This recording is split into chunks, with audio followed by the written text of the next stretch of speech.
I never thought I'd be the kind of person who checks his phone every 20 minutes just to make sure nobody's broken into his own house. But here I am, 53 years old, sitting in a rental car outside a Cracker Barrel in Knoxville, refreshing a security app while my scrambled eggs go cold. My name is Paul Whitaker. I'm a regional sales manager for a medical equipment distributor based out of Columbus, Ohio. The job sounds more glamorous than it is. Mostly it's driving between hospitals and surgical centers across the Midwest and Southeast, shaking hands, reviewing contracts, listening to purchasing managers complain about shipping timelines. I'm on the road roughly 18 days a month, have been for 11 years. My wife Cheryl used to say she married a suitcase with a voice. She wasn't wrong. We divorced 4 years ago. No bad blood, just two people who'd grown into different shapes of loneliness and finally admitted it. After the split, I bought a house in Worthington, a suburb north of Columbus. 3 bedrooms, attached garage, decent yard. More house than I needed for a man living alone. But I wanted the space. I wanted somewhere that felt like a real home, not a crash pad between trips. I spent the first year fixing it up. New deck, refinished floors, a kitchen remodel I mostly regret because I don't cook enough to justify it. That house was mine. My sanctuary, my ex-wife would say, mocking me gently when I'd talk about it that way. But that's exactly what it was. Until the spring when everything changed. It started with a phone call I almost didn't answer. I was on I-75 south of Dayton when my phone lit up with a number I didn't recognize. Columbus area code, but not a contact. I let it go to voicemail. A minute later, a text came through. This is Roger Tatum from Tatum Property Solutions. I manage your neighborhood HOA maintenance contracts. Please call me when you can. It concerns your property. I pulled over at the next rest stop and called him back. Roger was apologetic but direct. He told me that during a routine check of utility consumption across properties in my subdivision, something the HOA did quarterly to flag any potential infrastructure issues, my electricity usage had come back more than twice my normal baseline. For February and March combined, I'd used what he'd expect from a full household running through winter, not a single guy who's barely home. I told him that didn't make sense. I'd been on the road almost the entire stretch. I hadn't even turned the heat above 60. He said he understood, and that there was something else. One of my neighbors, a retired teacher named Frank, who lived 2 doors down and had my number, but apparently hadn't used it, had mentioned to Roger in passing that he'd seen a car parked in my driveway on multiple occasions. Different cars, actually. Always gone by morning. I sat in that rest stop parking lot for a long time after I hung up. My first instinct was the obvious one. Someone had broken in, maybe set up some kind of grow operation. It happened, you read about it. But the cars, plural, different cars, that was something else. That felt more deliberate. I made the decision to not go straight home. I don't fully know why. Some part of me understood that whatever was happening, showing up impulsively at 11 o'clock at night, wasn't the right move. I booked a room at a Marriott near the airport and tried to sleep. I failed at that. By 2 in the morning, I was lying on top of the covers with the TV on mute, making a list on my phone of everything I knew and everything I didn't. The next morning, I drove to my neighborhood, but didn't pull into my street. I parked in Elmhurst, the road that runs parallel behind my block, and walked through the small strip of trees that separates the properties. My backyard fence was there, same as always. I could see the back of the house, nothing obviously wrong. No broken windows. The motion sensor light over the back door wasn't triggered. I went back to my car and drove around to the front. Parked 2 houses down. My driveway was empty. Porch light was on, set to a timer like always. Mail slot low to normal. I didn't go in. Instead, I drove to Best Buy and spent just under $400 on a system I'd never thought I'd need. 2 indoor cameras, 1 outdoor doorbell unit, a small hub that stored footage locally and to the cloud. The guy in the blue shirt asked if I was doing a home renovation. I told him I just wanted some peace of mind. I went back to the house in the early afternoon. Walked through it the way you'd walk through a place you weren't sure was yours anymore. The living room looked right at first glance, but the throw blanket on the armchair was folded differently. I'm particular about things like that. I fold it lengthwise and drape it over the back. This one was bunched up on the seat cushion. The remote controls on the coffee table were on the wrong side of the coaster. The kitchen was where I filled it in my stomach. There were dishes drying on the rack, 2 mugs, a bowl, a fork. I hadn't used that rack since the last time I was home 10 days ago, and I'd put everything away before I left. There was a brand of coffee creamer in the fridge I don't buy. Hazelnut. I drink mine black. I went down the hallway. The guest bedroom door was closed. I always leave it open. I turned the handle slowly, pushed it open with my fingertips. The bed was made, but not the way I'd left it. The pillows were stacked differently. There was an indentation in the mattress you could only see from the right angle with the afternoon light coming through the blinds. Someone had been sleeping in here. Regularly, from the look of it. I stood in that doorway for a moment and thought about the word invasion. People use it casually. My space was invaded. My privacy was invaded. But standing there, in my own house, in a room that looked almost right but wasn't, I understood the word as a physical thing. A cold pressure in the chest that doesn't have anything to do with temperature. I set up the cameras without touching anything else. That was important to me. I needed them to not know I knew. I positioned the indoor units carefully. One on the bookshelf in the living room, angled toward the front door and the hallway entrance. The lens blends into the row of paperbacks, or I hoped it did. One on top of the kitchen cabinets, half hidden behind a ceramic canister my mother gave me years ago. The doorbell camera went up outside. I set everything to the app on my phone. Then I left, locked up, drove back to the Marriott, and waited. The first notification came at 4:52 in the afternoon. I was in the hotel restaurant, not eating anything, when my phone vibrated with a doorbell alert. I opened the app with both hands. The preview image showed a man on my front porch, mid-40s, heavy-set, wearing a gray fleece jacket. He had a key. He used it like he'd used it 100 times. Shoulder slightly turned. Muscle memory. I watched through the indoor camera feed as he came inside. Didn't even look around the entryway the way someone uncertain would. Went straight to the kitchen. Opened the fridge. Took out a beer. My beer, from a six-pack I'd left in there. He sat down on my couch, propped his feet on my coffee table, and turned on my television. He knew where the remote was. I documented everything. Screenshots, screen recordings. I kept the app open for 3 hours, watching this man move through my home like he owned it. He made himself dinner. Used my pots, my olive oil, my cutting board. He watched a basketball game. At 10 o'clock he turned off the lights and went to the guest bedroom. I called the non-emergency police line from my hotel room. The officer I spoke with, a dispatcher named Rhonda who transferred me twice before I got to someone who could help, was sympathetic. The detective I finally reached, whose name I didn't catch clearly, told me something that frustrated me, but that I understood was true. Without evidence of forced entry, without being able to prove this man had no claim to be there, sending a unit to knock on the door would likely result in nothing. The man would say he had permission. It becomes a civil dispute. Document it, the detective said.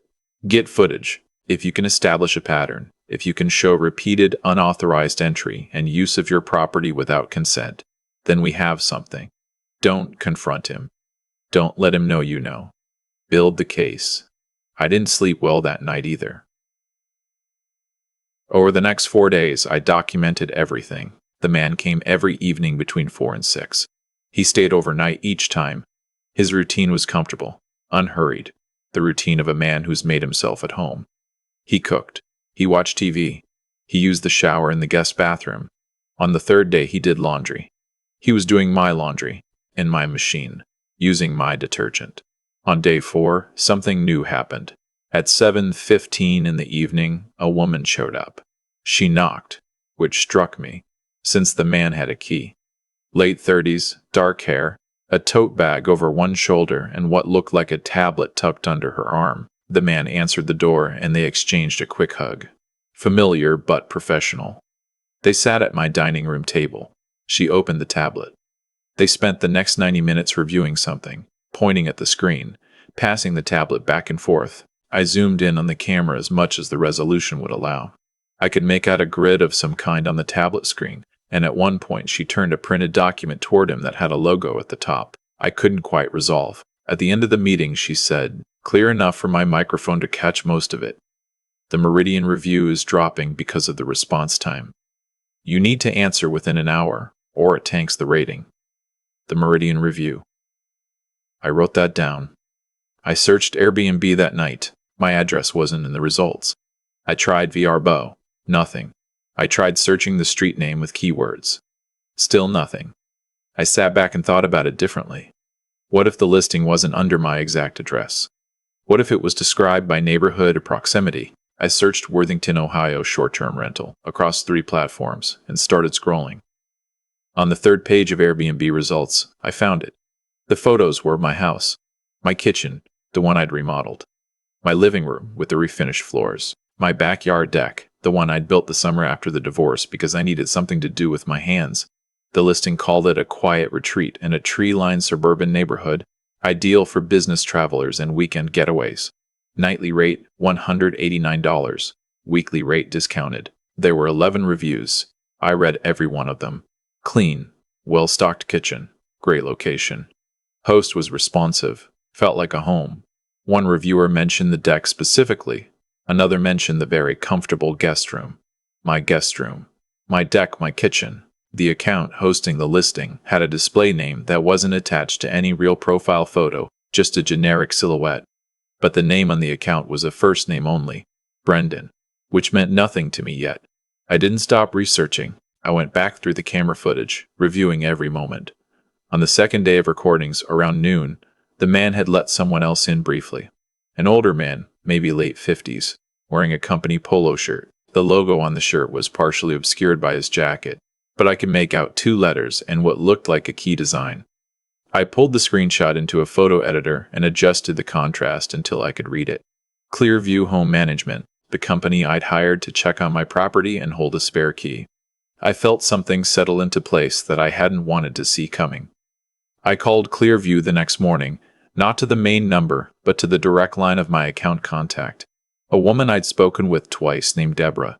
I didn't tell her what I knew. I asked as casually as I could manage whether they'd had any staffing changes recently, whether anyone new had access to my property file. There was a pause on her end, a slight shift in the quality of her silence. She said there had been a junior coordinator added to the residential accounts team a few months ago. A man named Sterling, Wade Sterling. I thanked her and hung up. Wade Sterling was not a hard person to find online. LinkedIn, Facebook, even a profile on a local real estate networking site. He was 31, listed his employer as Clearview, and his side interests included, according to his own profile, property investment consulting and short-term rental optimization. The man in my house was not Wade Sterling. The body type was wrong. Sterling was in his early 30s and slim, so Sterling wasn't the one using the property. He was the one providing access to someone else. Brendan. I searched Brendan plus Clearview plus Columbus. Nothing direct. I tried Brendan plus short-term rental plus Columbus. Still nothing that clicked. Then I tried the email address format from the Airbnb listing, which I'd found by creating a fake inquiry account and messaging the host. The response came from an address that started with the letter B and had a last name initial. I won't say how I cross-referenced it, because some of what I did next was probably not something a lawyer would encourage. But within a day, I had a full name.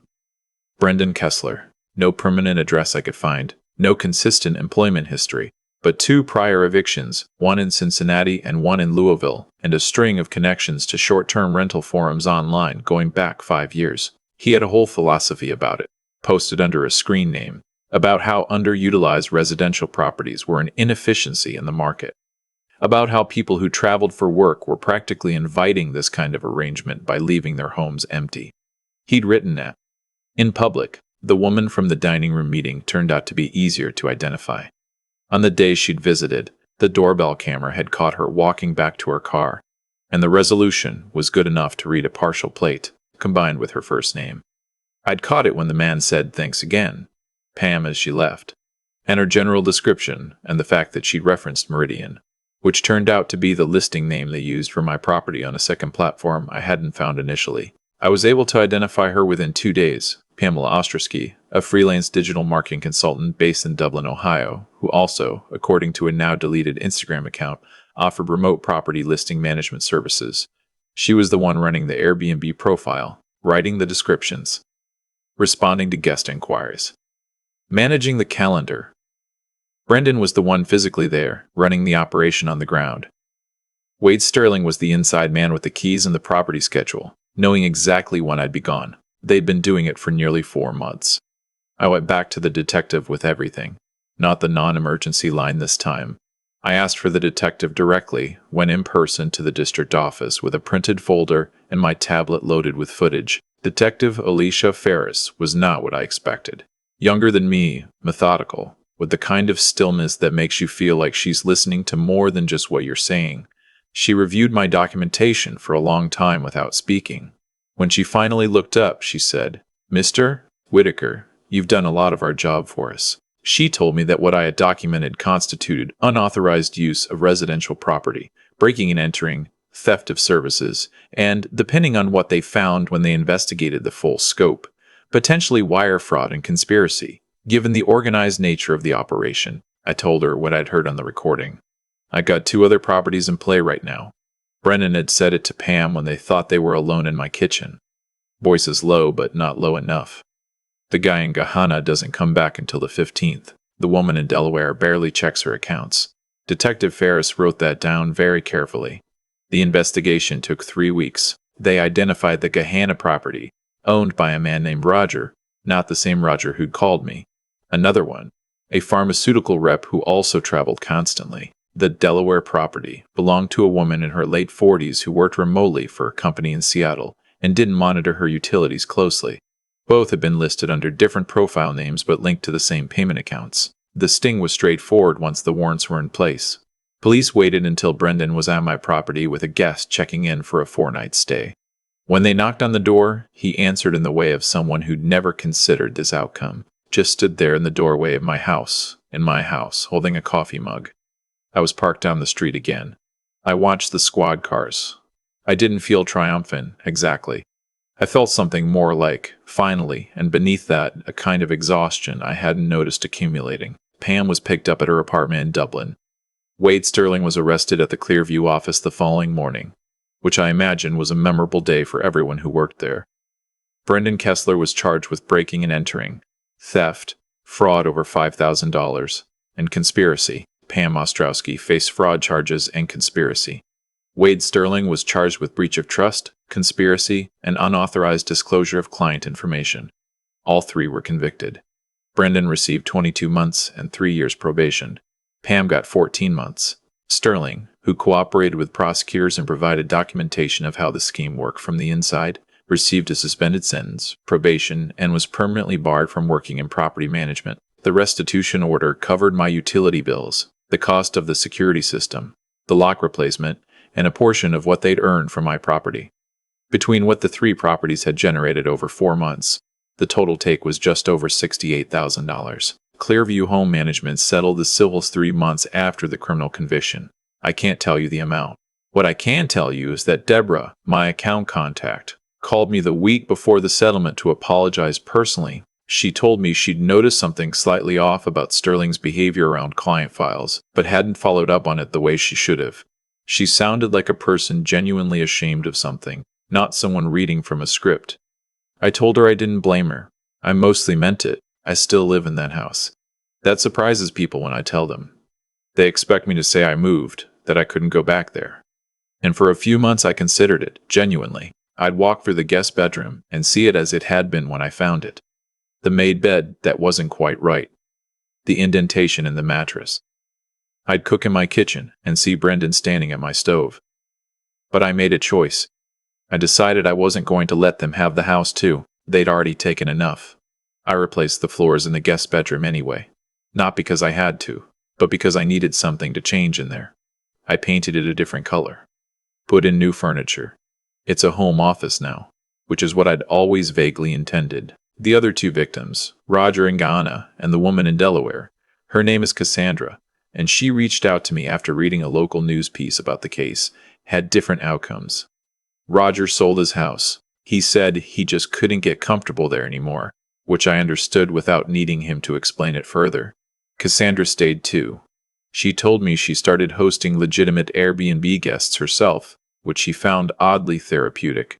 Taking back the narrative, she called it. There were things I learned that I want to say plainly, because I spent months angry at myself for not knowing them before. Your utilities are a security system you're not reading. A spike in electricity or water usage when you're not there. is a signal. Monitor it. Most utility companies offer apps or email alerts for unusual consumption.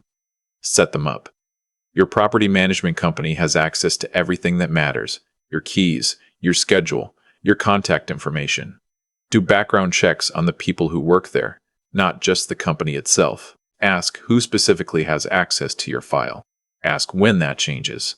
Treat it like a security clearance because functionally it is.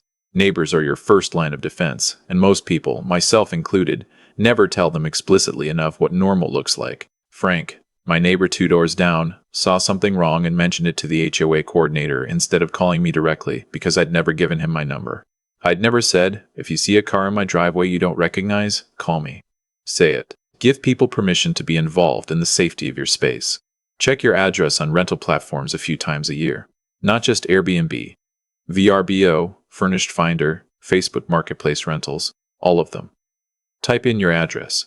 Type in your street name and neighborhood. The listing may not use your exact address. Look at the photos.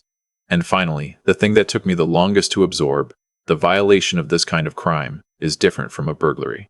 When someone breaks in and takes your television, they pass through. This was someone living in my house, week after week, moving through the rooms I'd chosen and decorated and repaired, sleeping in the space I'd made for myself after my marriage ended, cooking with the things I'd bought with my own money. They'd charge strangers to experience my life, not my things, my life. The specific weight of that doesn't fully lift. I still check the camera feeds, not every 20 minutes anymore, usually just twice a day. First thing in the morning, last thing at night. My therapist says the hypervigilance will decrease as time passes, and I'm choosing to believe her. The house is mine again. That's the thing I hold on to. I took it back. Not cleanly, not without cost. But it's mine. I drive those same roads every month, same Marriott loyalty card, same rotating territory. The job hasn't changed, but I pull out of my driveway differently now. I look back at it before I turn the corner. The way you look at something you know the value of. I've thought a lot about cause and effect since all of this happened, not in any mystical sense, just the plain mechanical truth that what people choose to do eventually lands somewhere. Brendan chose to walk into someone else's home and make himself comfortable in it. Pam chose to write the listings, manage the calendar, pocket the money. Wade chose to hand over information he was trusted to protect. Each of them made a series of small decisions that must have felt, in the moment, like they were getting away with something. And for nearly 4 months, they were. But the thing about sustained dishonesty is that it requires everything to stay still. No one looks too closely. No one asks the right question. No neighbor mentions the wrong thing to the wrong person. The moment Roger Tatum called me, the whole structure started coming apart.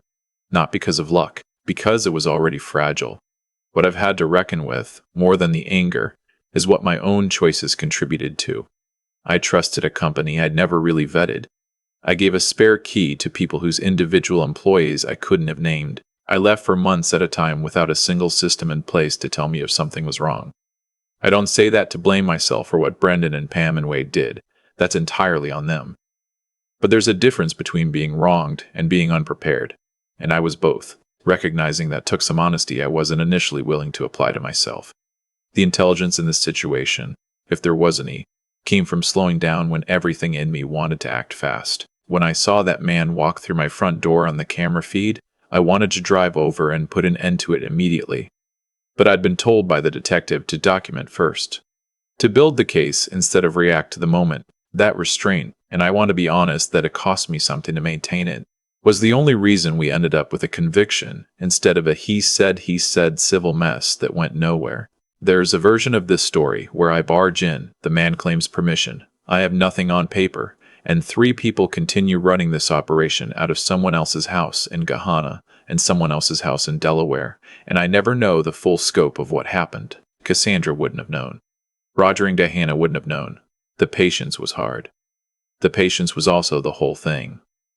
What I want people to take from this, if they take anything, is that the willingness to keep going when you rather stop is not a small thing. Building that evidence folder, night after night, in a hotel room, checking timestamps, cross-referencing names, going to the district office in person, instead of just filing something online and hoping. None of that felt heroic while I was doing it.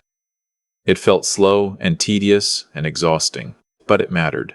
The work you do when no one is watching, when you're tired and you'd rather let someone else handle it, that's what actually determines how things end. The house is mine again. I earned that back the same way I earned it the first time. By showing up, doing the work, and not letting go of what mattered.